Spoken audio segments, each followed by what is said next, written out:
ढक्कन जी आपके बीच मौजूद है। आदरणीय टॉम जी से आग्रह है कि आप सबको संबोधित करें।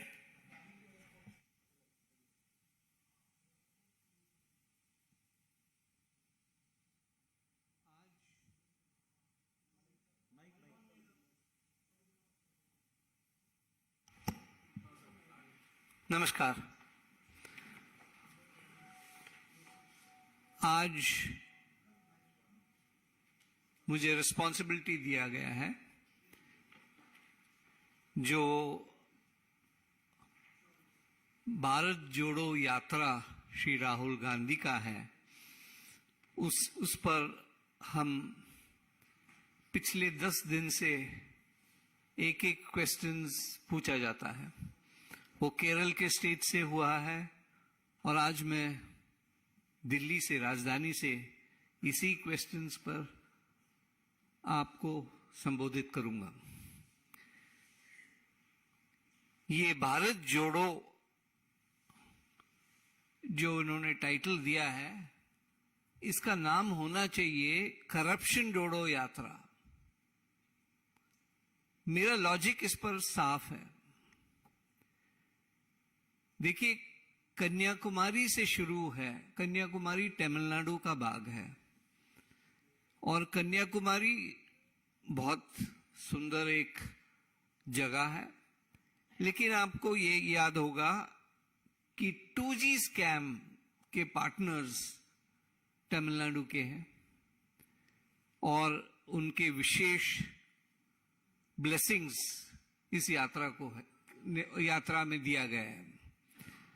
मुख्यमंत्री स्टालिन भी थे। तो एक इश्यू जो 2G स्कैम के पार्टनर्स को पार्टनर करते हुए आगे बढ़ा है ये यात्रा, और अभी केरल में पहुंचा है। अब केरल में काफी कुछ विषय ऐसा है जिस पर श्री राहुल गांधी जवाब उनको देना होगा। मैं विशेष टिप्पणी करूंगा कि वो इश्यू है the bar scam case in Kerala. विशेष 2015 का इश्यू है जब 700 ऑड बार लाइसेंसेस कैंसिल किया गया है, और विशेष इस कैंसिलेशन से पहले हमारा खबर ये है, सोर्सेस हैं कि 60 लाख एक डिस्ट्रिक्ट बारों से कलेक्ट किया गया है, और उसके बाद कैंसिलेशंस भी हुआ है। और बार एसोसिएशन का जो बार ओनर्स एसोसिएशन का जो बैजू रमेश था, उनका स्टेटमेंट था कोर्ट में। वो बार एसोसिएशन का हेड है। उन्होंने कहा कि हमने करोड़ों रुपया बाबू जो एक्साइज मिनिस्टर है, वीएस शिवकुमार हेल्थ मिनिस्टर था, रमेश चन्नीतला केपीसीसी प्रेसिडेंट था, इनको सब दिया है। अब ये स्टेटमेंट भारतीय जनता पार्टी का नहीं है, ये बिजू रमेश ने विजिलेंस को दिया है और कोर्ट में भी इसका स्टेटमेंट दिया हुआ है। प्रश्न ये है, अब 2G स्कैम से हटकर पार्टनरशिप वहां का, अभी एक्साइज पॉलिसी पर आप ध्यान देंगे कि दिल्ली में भी एक्साइज पॉलिसी पर एक कनेक्टिविटी है। केरल का जो एक्साइज पॉलिसी का कॉपी पेस्ट है दिल्ली में, कौन किसको क्या सिखाया, प्रश्न चिन्ह है इस पर।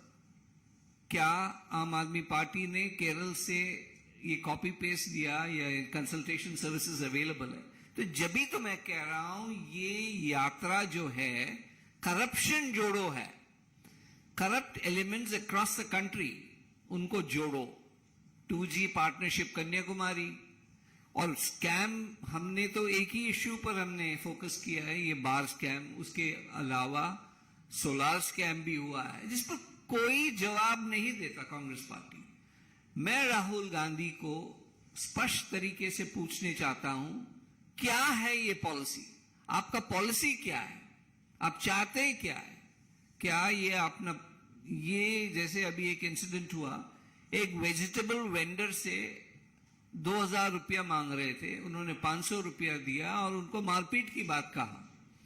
अब ये तो माइक्रो लेवल मैनेजमेंट है, इनका मैक्रो लेवल मैनेजमेंट, इस तरीके से पैसा इकट्ठा करो।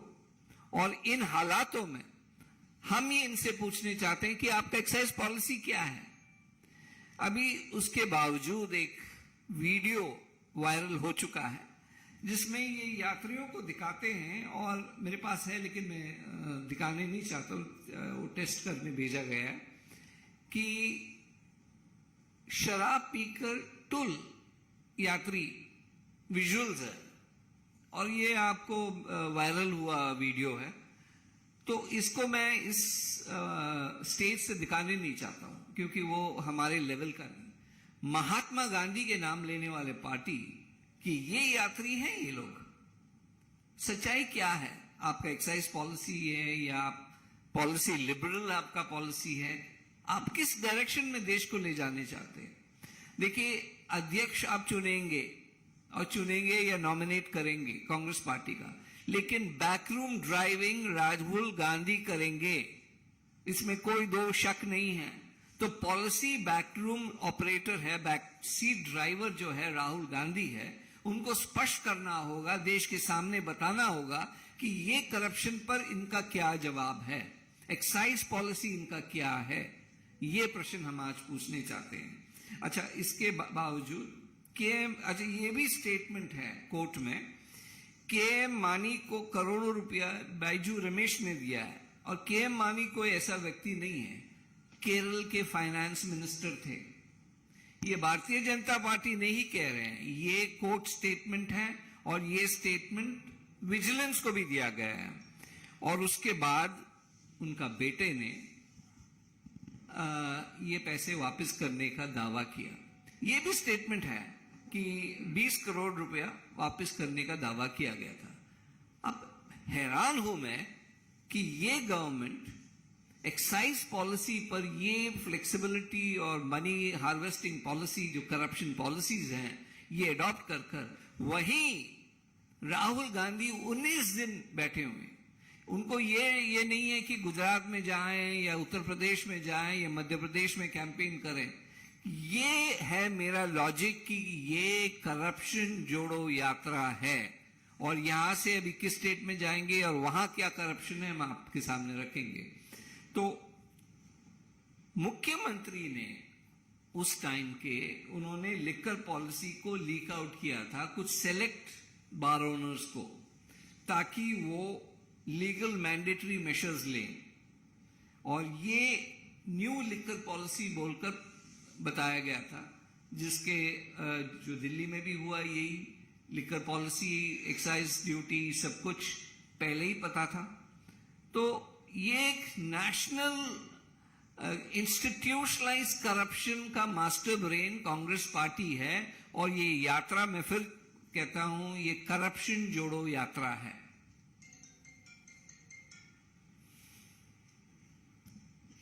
कुछ क्वेश्चंस है तो मैं अभी इसको इंग्लिश में भी बताऊंगा और मलयालम में भी। एक बार आप इंग्लिश और मलयालम कर दीजिए, फिर क्वेश्चन ले लेंगे। जी। Friends, the hardcore question is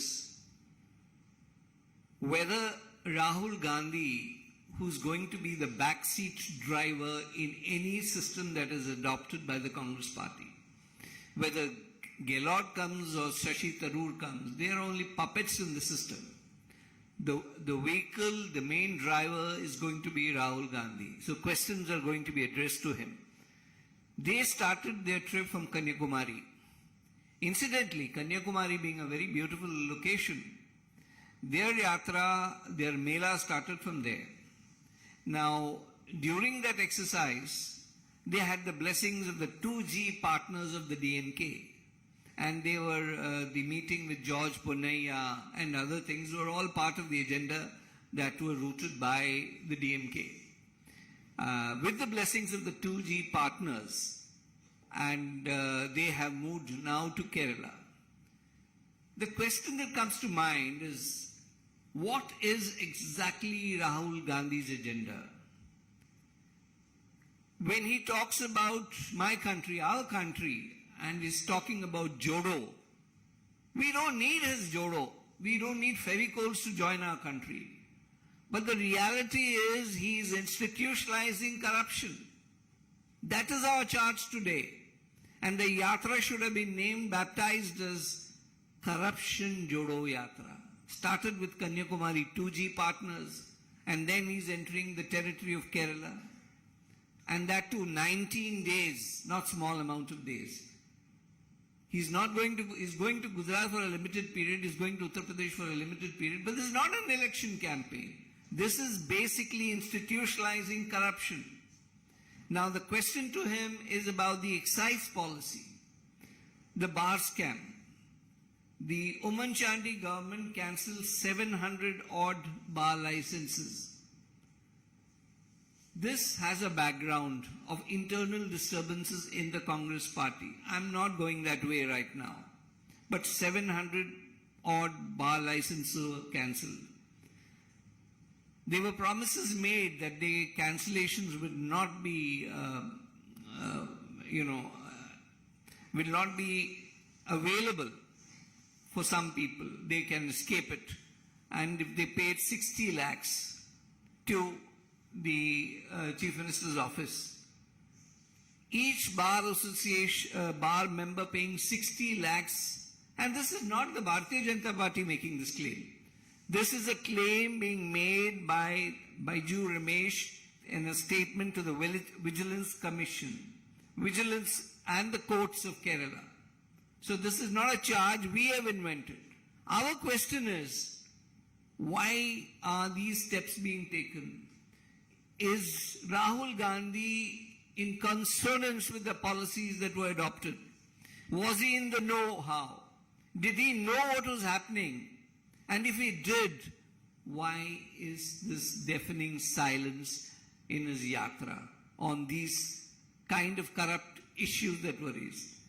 Either he's trying to institutionalize corruption, starting with Kanyakumari and now following it up with Kerala. 19 days in Kerala, surprisingly. And all these scams, not a word from Rahul Gandhi. Our question to Rahul Gandhi is, what is your line of thinking? Because we find a cut and paste policy being adopted in Delhi. So when it comes to Delhi, he will support the policy, but right now they are opposed to the same policy that they were following in Kerala. They were opposed to Aam Aadmi's policies while the Bharatiya Janata Party was fighting tooth and nail against the excise policy. The Congress was supportive. But the same policy is being adopted in Kerala, and Shri Rahul Gandhi has deafening silence on this issue. What matters is, if this is institutionalized of corruption that he is leading the yatra, he should come out bravely and say, this is about corruption Jodo Yatra. And that is why this allegation that comes often to us, that we are arresting, ED is acting. But when you go into corruption, and that is your modus of operandi, then there is a problem. We will fight tooth and nail to this. We will expose them. Then there was an issue about the kind of payments that were made, and Baiju Ramesh has mentioned the name of Babu, Excise Minister, Mr. V.A. Shiv Kumar, Ramesh Chanitala, and he's also threatened that there's a threat to his life. Now these are all court statements, nothing coming from our party. These are all on record. Then there is a charge that K.M. Mani was paid crores, and to withdraw the charges, his son was ready to make a compromise. This again is there in the court statement of Baiju Ramesh. So our question today is, Mr. Rahul Gandhi, come clean on what your real agenda is. This is Gandhi's land, and there is this video which has almost gone viral, which shows the yatris being drunk. I do not want to present it because that's people's private life. But I want to ask this question, that what is Rahul Gandhi with the surname Gandhi talking about prohibition, excise regulations, he should speak up and what his line of thought is. Thank you.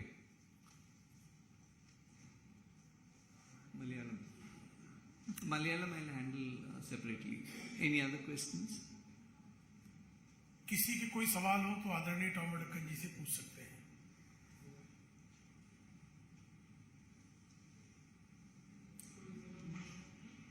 चलिए, धन्यवाद.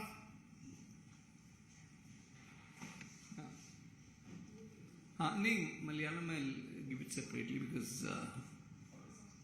okay. മലയാളത്തിൽ പറയാം.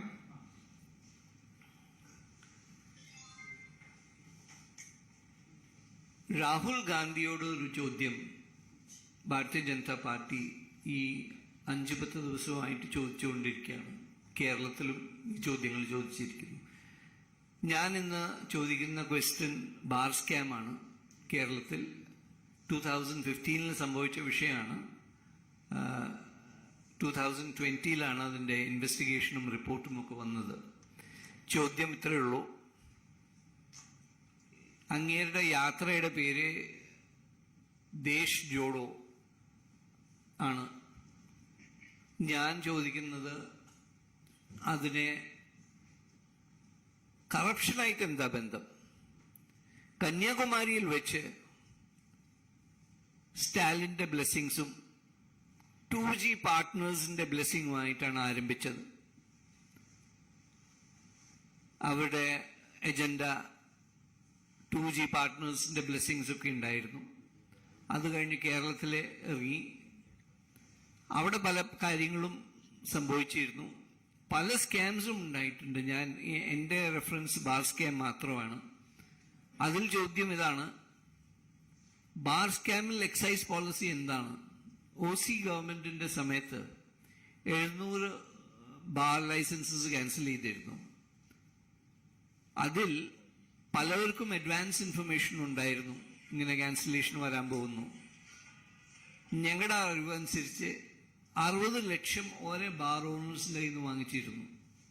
അത് കഴിഞ്ഞ് ചിലവരെ മിക്കതും ക്യാൻസലായി. എങ്കിലും bar അസോസിയേഷന്റെ president ആയിരുന്നു എന്ന് തോന്നുന്നു ബൈജു രമേശ്. കക്ഷി പറയുന്ന 3 പേരുകളാണ്: Babu excise minister, VS Sivakumar health minister, Ramesh Chennithala KPCC president. അതിൽ അയാൾ പറയുന്നു, this is a statement he has given to the vigilance and the courts of Kerala. ഇത് ഭാരതീയ ജനതാ പാർട്ടിയുടെ ഡോക്യുമെന്റേഷൻ അല്ല, ഇത് കോർട്സിൽ ഉള്ള ഡോക്യുമെന്റ് ആണ്, which is to the vigilance and to the court. KPCC president ആളെ ഭീഷണിപ്പെടുത്തി എന്നുള്ളൊരു ചാർജും ഉണ്ട്. പിന്നെ KM മാണി ഫൈനാൻസ് മിനിസ്റ്റർക്ക് കോടിക്കണക്കിന് കാശ് കൊടുത്തു. അത് കവർ ചെയ്യാൻ വേണ്ടി, ആ കേസ് വിഡ്രോ ചെയ്യാൻ വേണ്ടി ജോസ് മാണി 20 കോടി തിരിച്ച് കൊടുക്കാം എന്ന് പറഞ്ഞു. ചോദ്യം ഇതൊക്കെ ഞങ്ങളുടെ ഭാഗത്തു നിന്നല്ല, ഇത് റെക്കോർഡാണ്, വിജിലൻസ് റെക്കോർഡാണ്, ഇത് കോർട്ടിൽ കൊടുത്ത സ്റ്റേറ്റ്മെന്റ് ആണ്. അപ്പൊ ചോദ്യം ഇതാണ്, കറപ്ഷന്റെ ഇഷ്യൂസിൽ രാഹുൽ ഗാന്ധിക്ക് ഉത്തരം പറയണം. സോലാർ സ്കാം ആയാലും ഇപ്പോ ഇത് ബാർ സ്കാം ആയാലും അതുപോലെ ചുരുക്കം ഒരു 20 സ്കാംസ് ഉണ്ട്. ആ ചോദ്യങ്ങൾക്ക് ഉത്തരം പറയണം. ഉദ്ദേശം ഇൻസ്റ്റിറ്റ്യൂഷണലൈസേഷൻ ഓഫ് കറപ്ഷൻ ആണോ ഇഷ്യൂ എന്നുള്ള ചോദ്യമാണ് ഒരു ഇമ്പോർട്ടന്റ് റെലവെന്റ് ഇഷ്യൂ. ഇതാണോ ഉദ്ദേശം? അല്ലാതെ ഇലക്ഷൻ ക്യാമ്പയിൻ ഗുജറാത്തിൽ പോകുന്നില്ല, മധ്യപ്രദേശിൽ പോകുന്നില്ല, ഉത്തർപ്രദേശിൽ പോകുന്നില്ല. 19 ദിവസം ഇങ്ങനത്തെ ഈ കറപ്റ്റ് സ്റ്റേറ്റുകളിലാണ്, കറപ്ഷൻ എന്താ പറയാ, ഫോക്കസ്ഡ് ആയിട്ടുള്ള സ്റ്റേറ്റുകളിലാണ് പോകുന്നത്. അപ്പൊ അതിന് ഉത്തരം പറയണം. എക്സൈസ് പോളിസി എന്താണ്? കാരണം കോപ്പി പേസ്റ്റ് ആണ് ആം ആദ്മി പാർട്ടിയുടെ എക്സൈസ് പോളിസിയും കേരളത്തിലെ എക്സൈസ് പോളിസിയും നോക്കി കഴിഞ്ഞാൽ. ആരുടെ കയ്യിൽ നിന്ന് പഠിച്ചു, ആരാണ് ഇതിന്റെ മാസ്റ്റർ പ്ലാൻ എന്നൊക്കെ ഉള്ള ചോദ്യങ്ങൾ പബ്ലിക് ചോദിക്കുന്നു. അപ്പൊ ഇതൊക്കെയാണ് ഉത്തരങ്ങൾ നിങ്ങൾ ചോദിക്കുന്നത്. ശ്രീ രാഹുൽ ഗാന്ധി ഉത്തരം പറയണം. Thank you.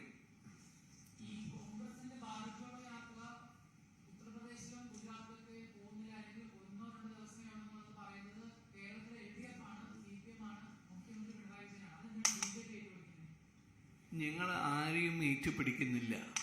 വാസ്തവം എന്താണ്?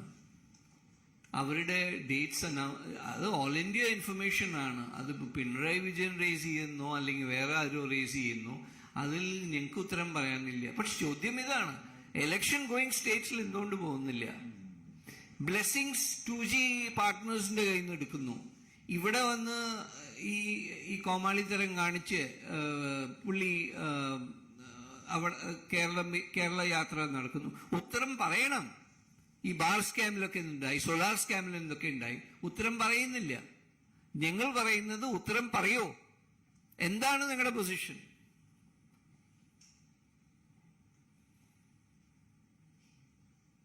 मित्रों बहुत बहुत धन्यवाद. Thank you.